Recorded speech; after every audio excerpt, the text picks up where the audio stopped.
Hello and welcome to the latest episode of the Racing Podblast, everyone, with me, Tony Mack, and Ben Aitken from Narrowing the Field.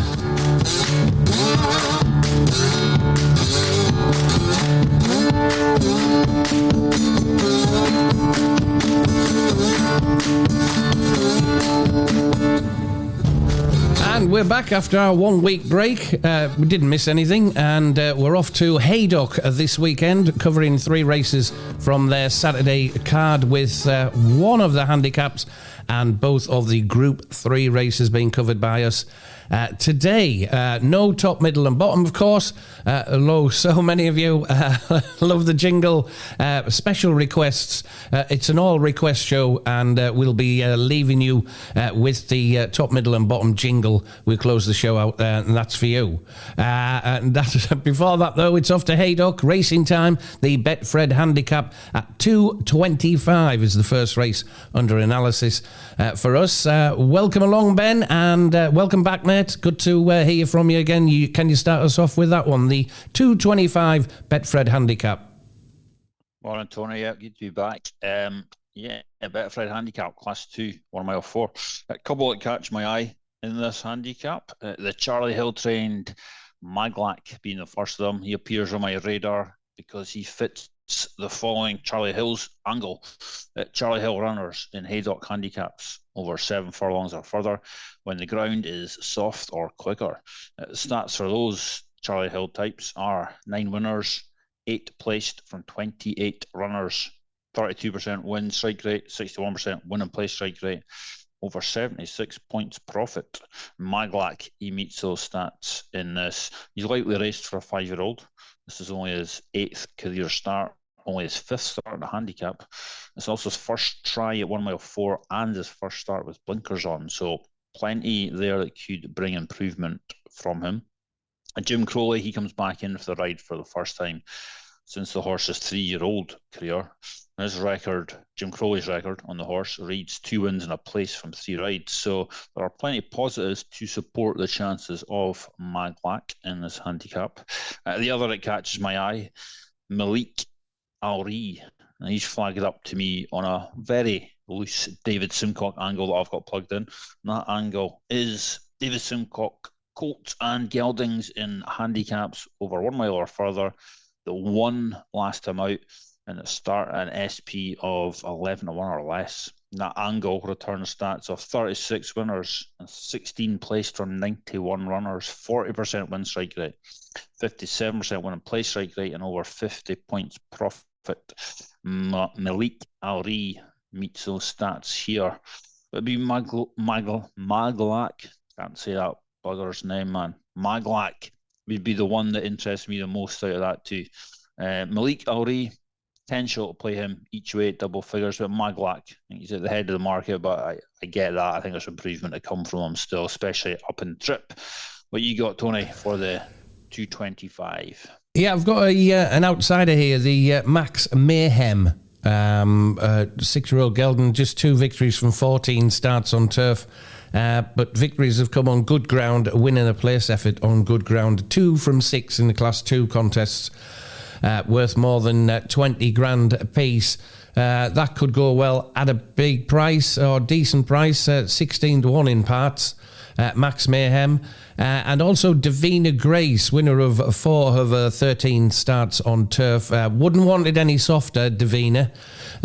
She has won over a similar trip. Callum Shepherd is 2 from 9 on the filly, and Davina Grace has won 3 of her 8 starts in similar field sizes and has a 50% strike rate left-handed. That's Davina Grace. That's single figures. And I'm with you on Maglac, mate. 2 from 5 on turf. The 5-year-old is placed at Haydock. Jim Crowley, as you said, is 2 from 3 on the gelding. Another one that won't want any more rain. But as you say, you had some good Charlie Hill stats there. And also in the last, more recently, in the last 14 days, 4 winners from 18. That's 22% strike rate.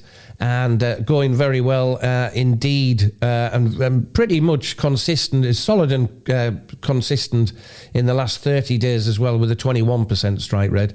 And the jockey stats Jim Crowley has a 31% strike rate at this track in the last 12 months. So Maglac, very much both of us on our radar there. Maglac, Max Mayhem and Davina Grace, the other two there in that 225. The 3 o'clock, the Leicester Piggott Stakes.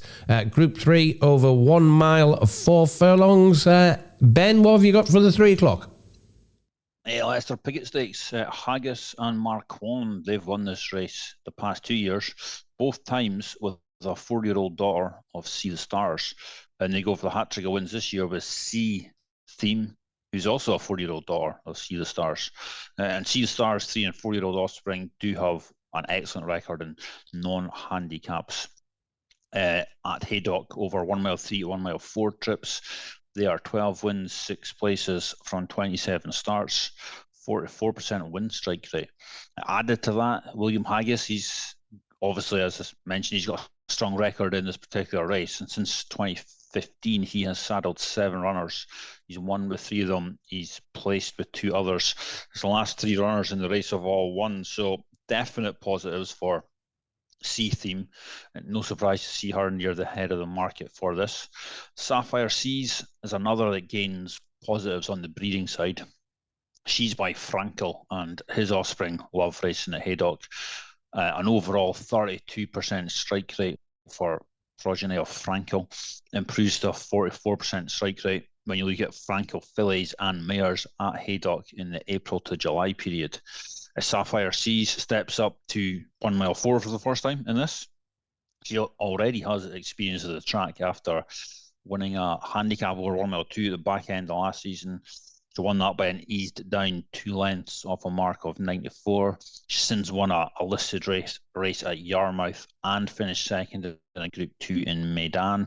So Sapphire Seas holds quite a strong chance here, I would say. Queen of the Pride, another worth a mention. She's trained by the Gosdens. They've won this twice and had 2 others placed from their 7 runners since 2014, so they know what it takes to win the Leicester Piggott. Queen of the Pride ran a solid race on her seasonal debut at Goodwood last month. And the maiden she won at Leicester on her last start of 2023, that's been working out really, really well. She won that race fairly easily. And the 5 horses that finished behind her have all won at least once since. Between them, they've won 7 times and placed on 6 further occasions. So there's some solid form from that maiden that Queen of the Pride won at the back end of last season.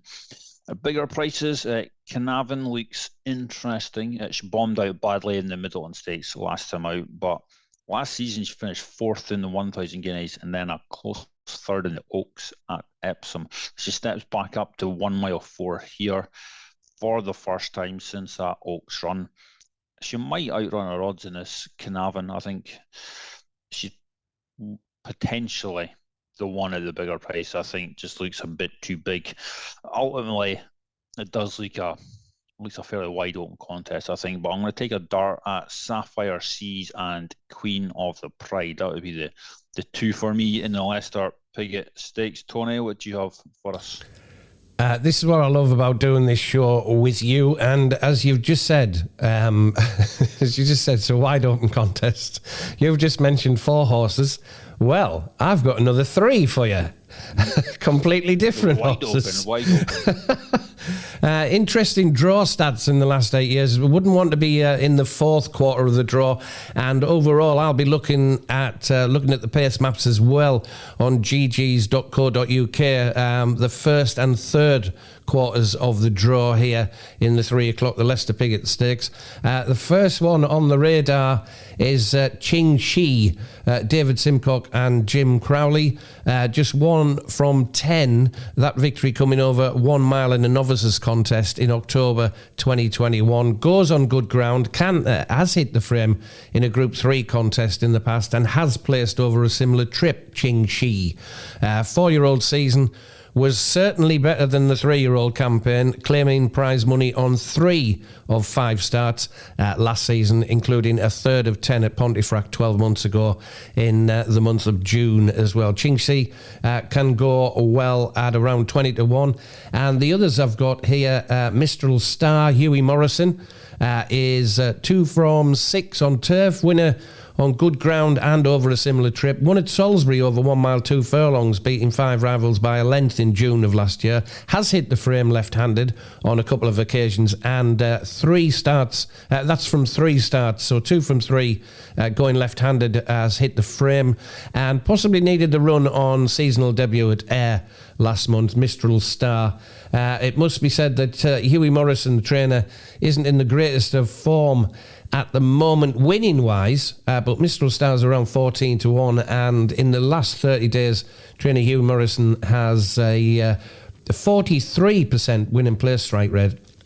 That is 4 winners and another 7 hitting the frame from 30 runners there. So he's not quite out of form, but he could have done with a few more winners there. And Lady Boba for trainer Rafe Beckett is the 3rd on my list and the 7th on our list. We've got Lady Boba, 1 from 3 starts on turf, 1 over a similar trip, 1 from 2 left-handed, has 1 on a flat track, and everything in place here, I think, for Lady Boba to improve on her 2nd of 10 at Newmarket when last seen in October. And trainer Rafe Beckett is in good form. Lady Boba's around 10 to 1, so I will take in his last 14 days that trainer Rafe Beckett has a 49% win in place strike rate. That's 9 winners and another couple of places there. We've got 13 places altogether. 9 winners, 13 hitting the frame for a 49% strike rate from 45 going to post for trainer Rafe Beckett. So Lady Boba at around 10s, Mistral Star at around 14s, and Ching Shi at around 20 to 1 there for that 3 o'clock. At 3:35, the John Gaunt Stakes, Group 3 over 7 furlongs, Ben. Yeah, I think this is a really difficult race to pull apart as well. One of those I was going around in circles with for way longer than I should have. To be fair, this weekend is a bit flat. I think it's missing a really decent race. I think they keep going with putting a big field handicap in it or something. It's a bit nothing, but it is what it is. I eventually settled on a very rough short list for the John Gaunt Stakes of Noble Dynasty, Pogo, Serona and Ramazan. I can't say I think any of them have an outstanding chance in this Group 3, but what I can say is I think there's a really decent chance this may run at a strong early gallop. Point Linus, Quino, Pogo, Noble Dynasty and Flight Plan, all potentials to be out in the front end, set in the early pace. So I'm inclined to look for something that will be sitting either just behind the early pace or one that will be sitting out the back in the early stages. And that leads me to one of my shortlisters, Serona, who should be able to sit just off the early pace from our stall 5 draw. She makes only her 2nd start for David Menuisier here. She finished a close 2nd at Lingfield in a Group 3 last month on her first run for the yard. And 7 furlong trips look ideal for her. Her record on turf over 7 and 7.5 furlongs reads 3 wins, a 2nd and a 3rd from 5 starts. I think she looks overpriced at around 14 to 1, 16 to 1 for this Serona. And Ramazan is another that is likely to be keeping away from the early pace battle. He should be able to get a good racing position from stall 7.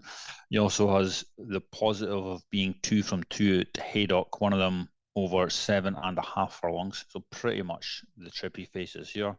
He'll need to step up on his previous best form, but that's very much a possibility. He's only a 4-year-old and he does have a very progressive profile. Indeed, he comes in off a career best effort, finishing 2nd in the Victoria Cup by a head, a mark of 105. He also has conditions in his favour in this in fields of 12 or less and off breaks of 30 days or less. He has 4 wins and 2 seconds from 6 starts, which represents all 4 of his career wins.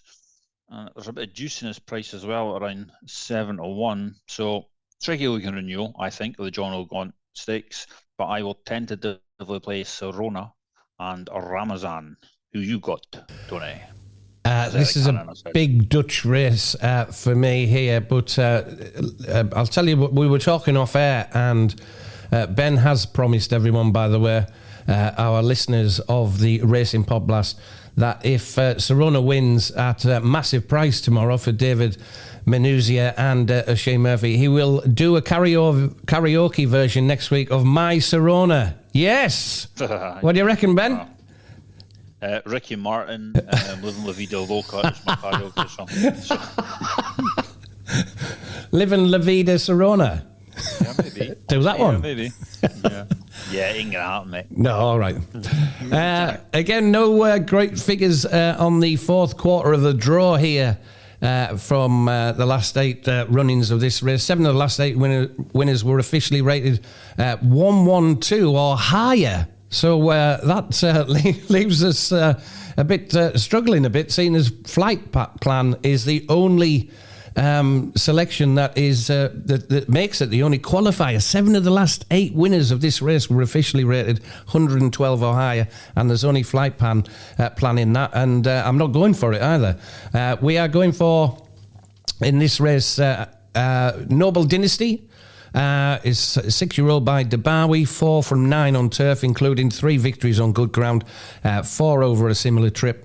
2 wins when turning out between 31 and 60 days of his last run, and also 2 from 3 on a left-handed track. Win in a similar field size, and has won 4 of his last 5 starts as Noble Dynasty. Albeit quite a bit apart, missed the whole of 2023, of course. You need to take that into account. But I do like Noble Dynasty's chances tomorrow, and hopefully Pat Dobbs will get further than he did in the Derby 7 days ago. And the other one I'm going for is Witch Hunter. I'm going to Dutch these two, Noble Dynasty and Witch Hunter, for trainer Richard Hannon, jockey Sean Levy. 2 from 17 on turf, hitting the frame on a further 5 occasions, both wins over this trip. And one with Sean Levy in the saddle. Dutching tomorrow in the 3:35, Witch Hunter and Noble Dynasty. I'll leave it up to you guys for the staking plans, how much you put on that, Dutch, if you're following me in tomorrow. Many thanks for listening to the latest edition of the Racing Podblast. Very best luck with your betting at Haydock this weekend. And if you're up for a bit of boogie on a Friday evening, you can catch me, Tony Mac's Groove Express, on Heritage Chart Radio, heritagechart.co.uk, every Friday between 1900 hours and 2100 hours. And you can catch more from Ben over on narrowinthefield.co.uk. That is narrowinthefield.co.uk. Big thanks for listening this week. Have a great weekend, as promised. Here's your favourite jingle, gang. Thanks very much, Ben. Cheers, Don.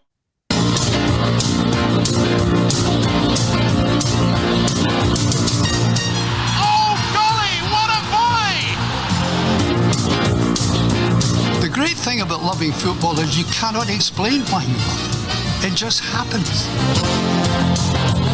Chasing a ball round a park, wanting one team to win against the other. El Mahoney, right foot, whips it. Oh, Jeezy Peeps, man.